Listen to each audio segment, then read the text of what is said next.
um, for the next section. Thank you.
Greetings, everyone. Once again, you are welcome to the second session of today's conference.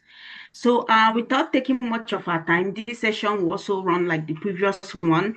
We'll first take the keynote address, and then we'll take the two talks. Then we'll open up the floor for Q&A.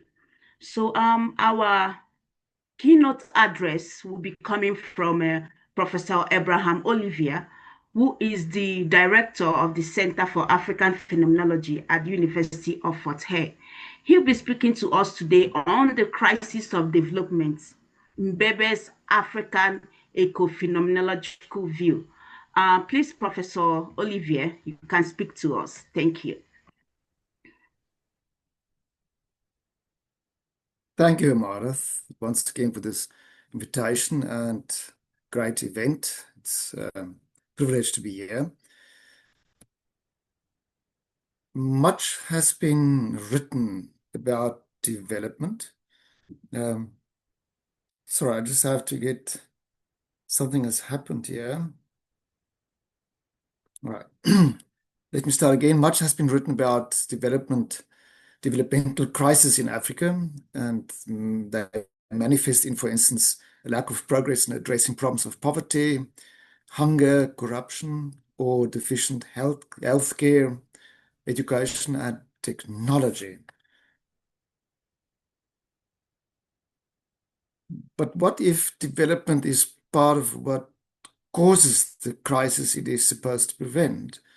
What if developmental crises in Africa are embedded in an encompassing global crisis driven by economic and technological development itself. This is what Achille Mbembe asks in his two recent books, Necropolitics 2019 and Out of the Dark Night 2021, which I focus on in this presentation. I argue that Mbembe advances an African eco-phenomenological approach to the developmental crisis by using a post-colonial as venture point to question the assumptions of the globally prevalent neoliberal capitalist hypocrisy of economic growth and technological progress. To explain why I think Mbembe offers an African ecophenomenology, let me first say very briefly what is meant by African phenomenology and then ecophenomenology. African phenomenology distinguishes itself from Western phenomenology in bringing to the fore the constitutive effect of the subject's situatedness, particularly in crisis-related conditions within an African context, as related to other contexts. This, I think, offers a strong potential for an African ecophenomenological approach. Ecophenomenology, on the other hand, as introduced by its major protagonists, David Wood, for instance, and Ted Toutwine, is about the pursuit of the relationalities of worldly engagement, both with humans and non-humans. African ecophenomenology is a relatively new field. I think the first conference on the topic I'm aware of was just about 1.5 years ago. There's a forthcoming special issue in the South African Journal of Philosophy about it. So I think this is the first publication on the topic, if I'm not wrong. So that's a good question to ask about concepts, and I think Mbembe offers us one, which I will then focus on now. So in his most recent two books, Necropolitics and Out of the Dark Night, Mbembe introduces from the outset a notion of relationalities, of worldly engagement, to use the phrase of Wood. And it's similar to what Wood, for instance, and Toutwine present as ecophenomenology. However, I think Mbembe goes beyond the anthropocentric tending focus on the non-human within the human towards thinking more radically of humans as part of and vulnerable to crises concerning the non-human world. In his four books, you know them, on the post-colony, Critique of Black Reason, Necropolitics, and Out of the Dark Night, the guiding theme in my reading is Fanon's notion of the situated subjectivity of humans. In Necropolitics and Out of the Dark Night, I think the focus is more on how the lived experience of situated subjectivity of humans as related to non-humans in conditions of crisis in the African context and beyond determines subjectivity. So in what follows, I explore Mbembe's African ecophenomenology in these two books respectively. Now, first, ecophenomenology in necropolitics. Mbembe's point of departure in necropolitics is the situatedness of subjects in the context of necropolitics. That means death politics. Death politics refers to the crisis of destruction that politics brings about in what Mbembe calls our times. Notably, Mbembe emphasizes in the introductory chapter of Necropolitics that his thinking is programmatically led throughout by Fanon's unwavering, I'm quoting, unwavering view of the inseparability of humans and other living creatures and their mutual vulnerability to a necropolitics. Necropolitics designates four features of our times, And three of the four features of our times are, interestingly, or notably rather, having ecological dimensions. I focus on these three features. The first feature is what Mbembe calls the repopulation of the planet. He argues that geological, geomorphological, and climatological forces, or what we just generally call climate change, driven by capitalist projects of development, cause a repeopling of the planet, which is in political terms what we call mass migration. Human migration is complemented by non-human migration, which has become part of the repeopling or repopulation of the planet. Mbembe speaks of the Earth's new inhabitants in this sense. And these new inhabitants include, I'm quoting, agents and milieux of life, water, air, dust, microbes, termites, bees, insects, that is, authors of specific relations. Mbembe seems to go a step beyond major ecophenomenologists such as Wood and Toadwine. He considers, namely, that not only humans but also non-human animals, agents or subjects, as they are reckoned to be authors of specific relations. Thus, the concept of subject includes human and non-human subjectivity. Mbembe does not, however, move here to think of non-humans anthropocentrically as subjects similar to humans. Instead, he thinks of human subjects as part of the non-human, what he calls terrestrial condition. As he puts it, we have therefore passed from the human condition to the terrestrial condition. The second feature of Mbembe's characterization of the contemporary global context is a shift from the ages of stone and silver, as he calls it, of iron and gold, to our time of plastic. As he puts it, the human, for its part, is tending to become plastic. He refers to the way humans are exposed to plastics daily through the air they breathe and the food and water they consume. Humans are poisoned by the very plastic they have produced to sustain their lives. Consequently, Mbembe questions some assumptions considered immutable truths about the status of being human.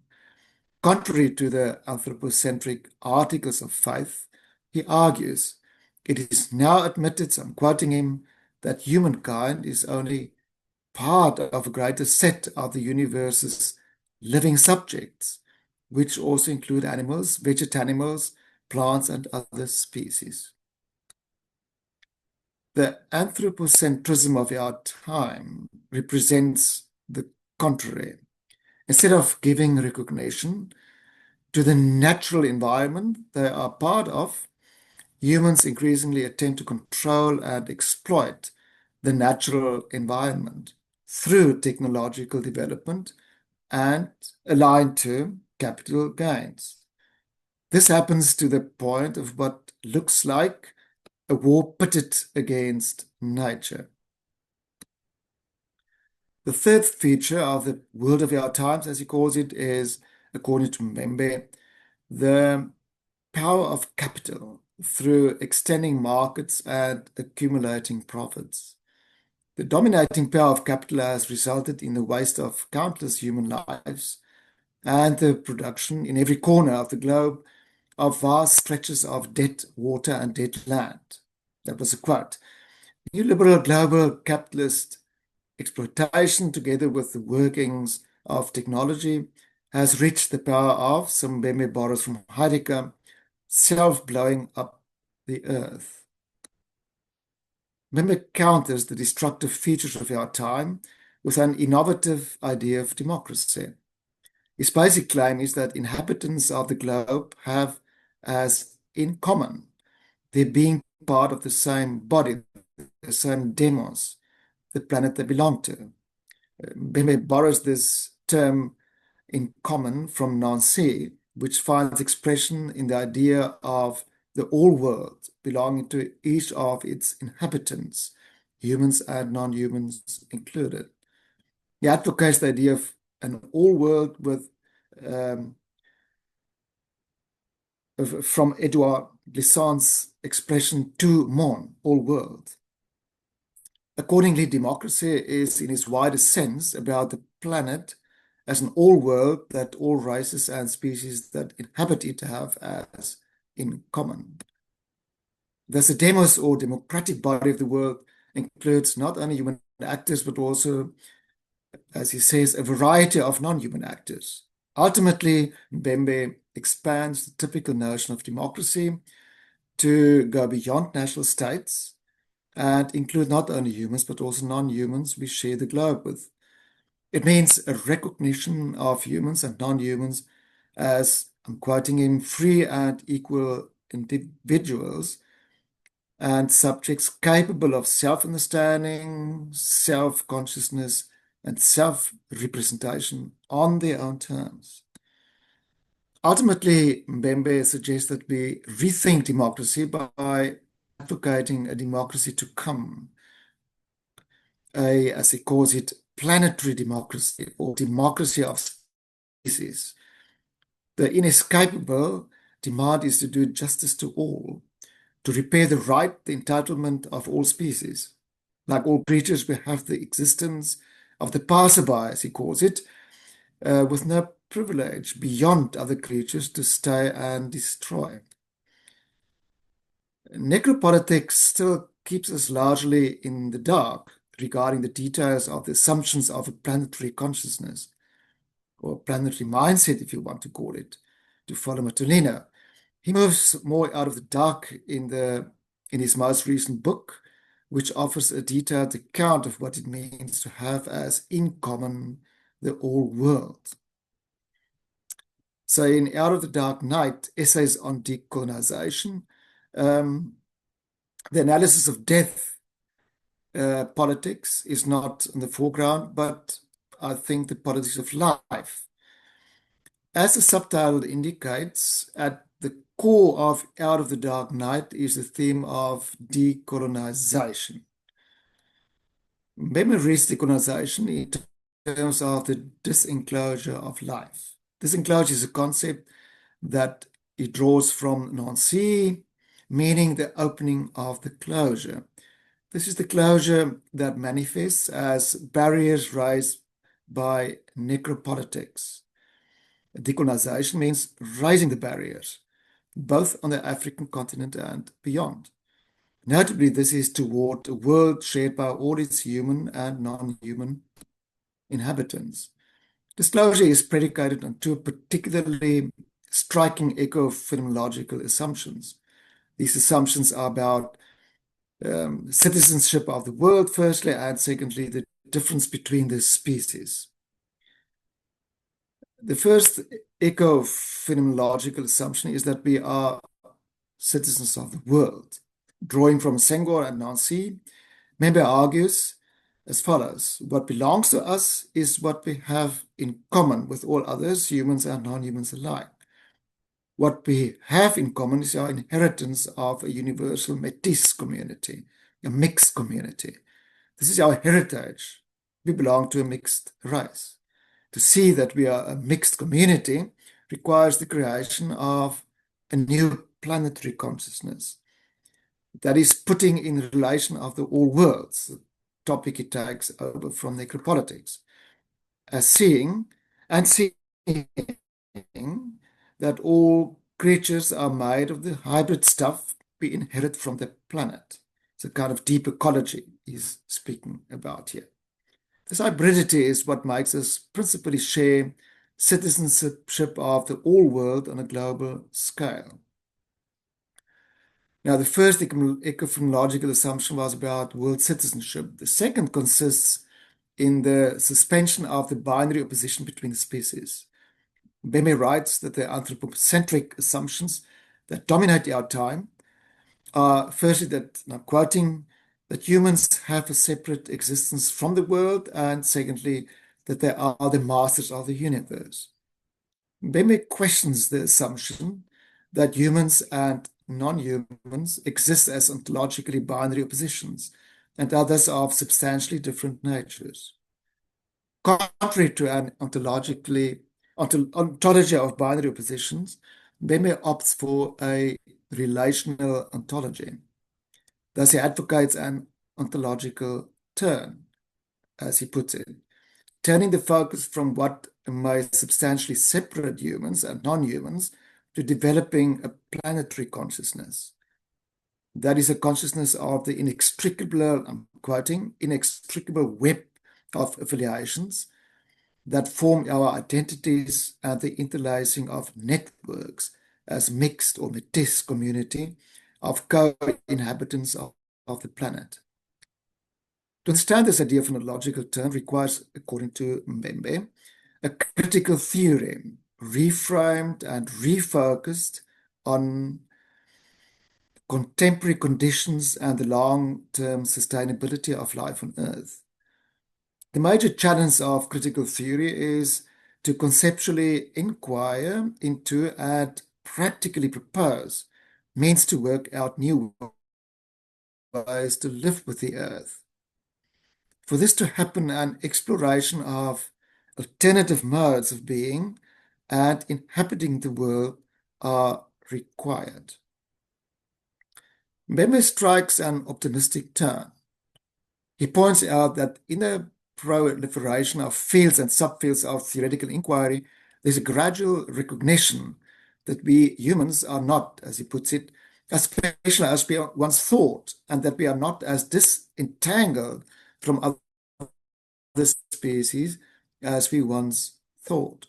Instead, the drive nowadays, quoting him, is to perceive the various non-human entities with which we interact as sources of agency in their own terms and on their own conditions. Sorry to cut in here. Okay, no I'm problem. closing, yes.